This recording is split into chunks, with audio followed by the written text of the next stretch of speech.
sibling jealousy and what parents can do to prevent it. अस्सलाम वालेकुम, German परदेसी with society talks. आज का मेरा ये टॉपिक है सिबलिंग जेलसी। हमारे पास बहुत सारे ऐसे केसेस आते हैं, बहुत सारे लोगों की ये होती है डिफरेंट लेवल पे, डिफरेंट तरीके से, डिफरेंट जगहों पे।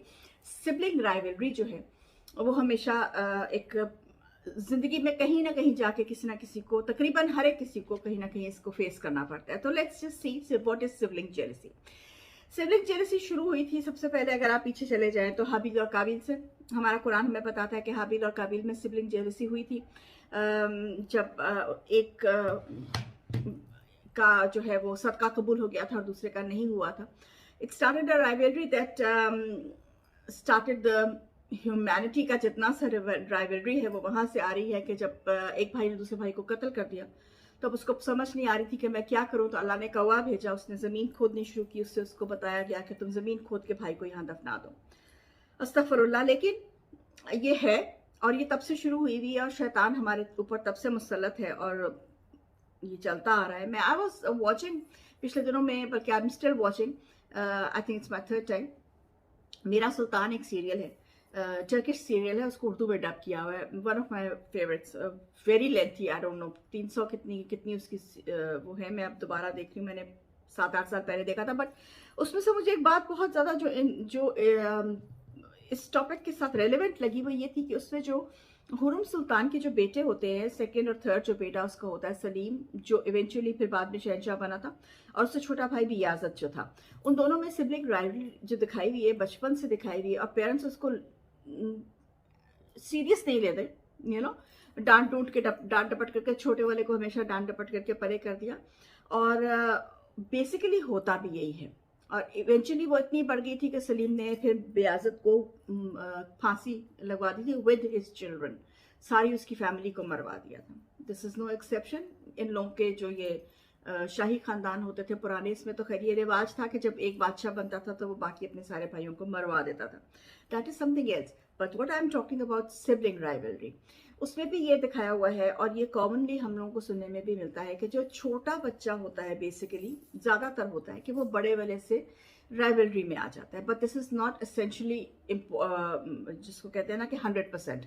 बहुत दफा ऐसे भी होता है कि जो बड़ा बच्चा है वो छोटे से राइवलरी में आ जाता है। अब इसकी वजह क्या है? बड़ा इसलिए छोटे वाले बच्चे से राइवलरी में आता है कि जो बड़ा बच्चा होता है, क्योंकि वो पेरेंट्स के पहला एक्सपेरिमेंट होता है, तो पेरेंट्स को खुद भी नहीं, कोई बच्चा कोई वो जो है ऐसे, अब मैंने ये इस्त्री खरीदी है तो उसके साथ ये मैनुअल आया है, तो ऐसा कोई मैनुअल तो हमें मिलता नहीं है बच्चे के साथ, ना हम लोग को कुछ पता होता है। तो जो बड़ा बच्चा होता है उसके ऊपर सारे एक्सपेरिमेंट होते हैं और उसको डांट भी ज्यादा पड़ती है। लेकिन जब जो छोटा बच्चा होता है वो जरा लाडला होता है, तो ऑटोमेटिकली जो बड़ा बच्चा है उसको ये ख्याल आता है कि मुझे तो इस बात पे डांट पड़ती थी लेकिन इसको नहीं पड़ती, तो उस चीज में राइवलरी आ जाती है। तो पेरेंट्स जो हैं they play a very important role in sibling rivalry. अगर आपको पेरेंट्स, देखिए, जब आप एक बच्चा होता है तो यू आर अ पेरेंट।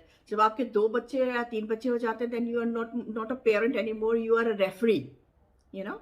और वो referee, and this is not a joke, this is really truth. Referee इसलिए होते हैं कि बच्चे तो आपस में लड़ेंगे, छोटी एज में भी लड़ेंगे, किसी ने अपने टॉयज पे लड़ पड़ा, कोई किसी चीज पे लड़ पड़ा या किसी भी चीज पे लड़ पड़े।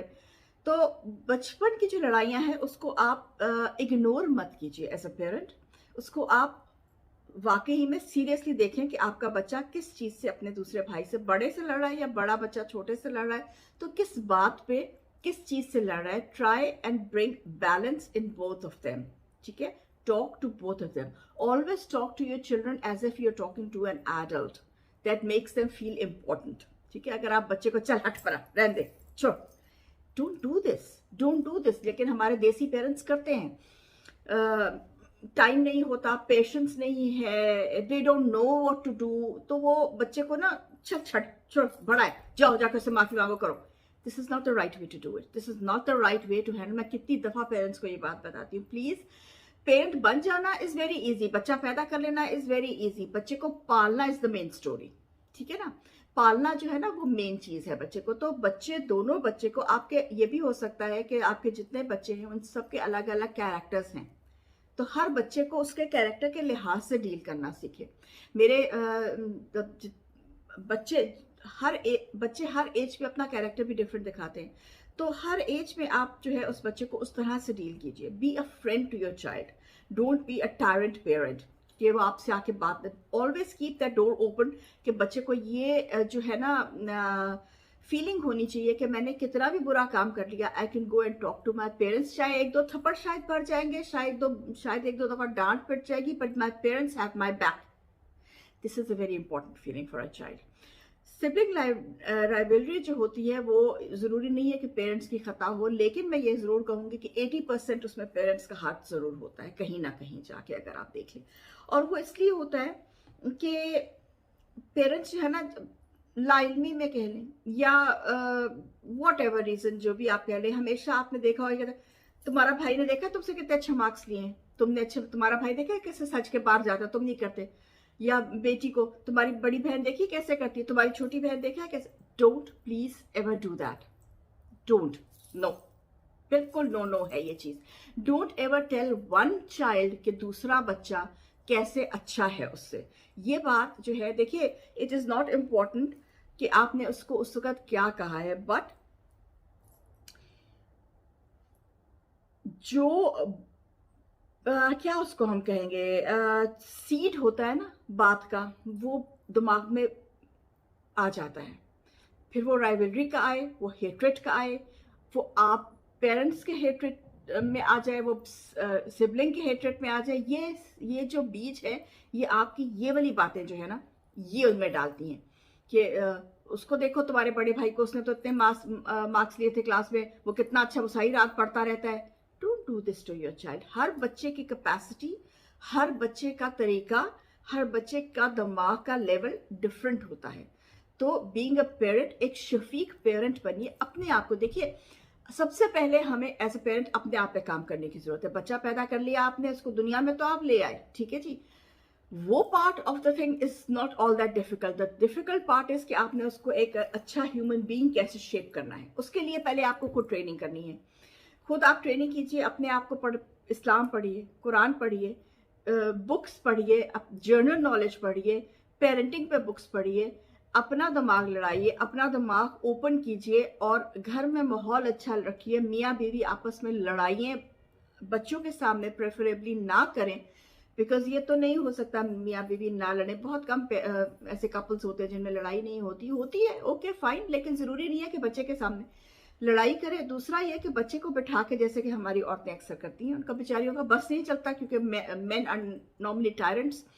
तो बच्चे को बिठा के, तेरे बाप ने मेरे से ये किया, तेरी फुप्पी ने मेरे से किया, तेरी दादी ने मेरे से। Don't plant these seeds of hatred in your children, ठीक है, क्योंकि आप तो मर जाएंगे, आपके बच्चे जो है वो, उनके दिमाग में ये हेट्रेड रह जाएगा, और यही इस तरह हेट्रेड जो है वो सिबलिंग्स में आ जाता है। तो डोंट, ये जो बीज है ना, ये माँ बाप बोते हैं सिबलिंग के। आई एम सॉरी इफ लोगों को बुरा लग रहा होगा मेरी बात का, but the truth is truth, क्योंकि मेरा day in and day out इस किस्म की चीज़ों के साथ वास्ता रहता है। So I know what I am talking about. तो ट्रस्ट जो है, दूसरी बात, आप हमेशा अपने बच्चों को ट्रस्ट सिखाएं। ट्रस्ट उनमें ये सिखाएं, और ये भी सिखाएं कि जैसे वो गॉडफादर में वो कहता है ना कि family is the most important thing, which is true. अपने बच्चों को ये बात सिखाएं कि family is the most important thing. Family, अगर तुम्हारी लड़ाई भी हुई होगी तो फिर भी वो तुम्हारे लिए बुरा नहीं। अब तो खैर क़यामत की निशानी, अब तो भाई भाई को भी मार रहे हैं, और बहन बहन को भी मार रहे हैं, और जायदादें चोरी हो रही हैं, और पीछे से बैक बाइटिंग हो रही है। ये सब कुछ आजकल हो रहा है, ट्रू, मैं मानती हूँ इस बात को। This is also reality of life in this day and age. लेकिन इसके बावजूद 100% ऐसे लोग नहीं होते, अच्छे भी लोग होते हैं। तो ये भी करना, ये भी अपने बच्चों में बेसिकली ये सिखा, आपकी कोशिश ये होनी चाहिए, बाकी तो अल्लाह के हाथ में, कोशिश ये होनी चाहिए कि बच्चों को ये सिखाए कि आप अपना जो ट्रस्ट है वो अपने बहन भाइयों में रखें। जो आपको बात है, या जो भी आपकी जो दिल की बात है, वो बहन भाइयों के अंदर रखें, बाहर जाके लोगों को मत बताएं, ठीक है। This is also a very very important point. Sibling jealousy is a very important, क्या कह लें, हमारे साइकोलॉजी में इसको, ये बहुत इंपॉर्टेंट चीज़ है, क्योंकि इससे बहुत सारी और जो है प्रॉब्लम्स वो भी जन्म लेती हैं। इससे डिप्रेशन होता है, इससे एग्रेसिवनेस होती है, इससे एग्रेसिव डिप्रेशन होता है, मैनिक डिप्रेशन सिम्टम्स आते हैं। तो ये सब कुछ होता है। and it all starts with rivalry with your brothers and sisters. And basically एक बस बात मैं आपको जानना चाहते ज़रूर कहूँगी कि don't try and be at a rivalry state with your brothers and sisters. उसके बजाय कोशिश कीजिए कि प्यार का हाथ बढ़ाइए. Love always wins. It always does. Till then, Shemin Prasesi, Pradesi Melchizedek.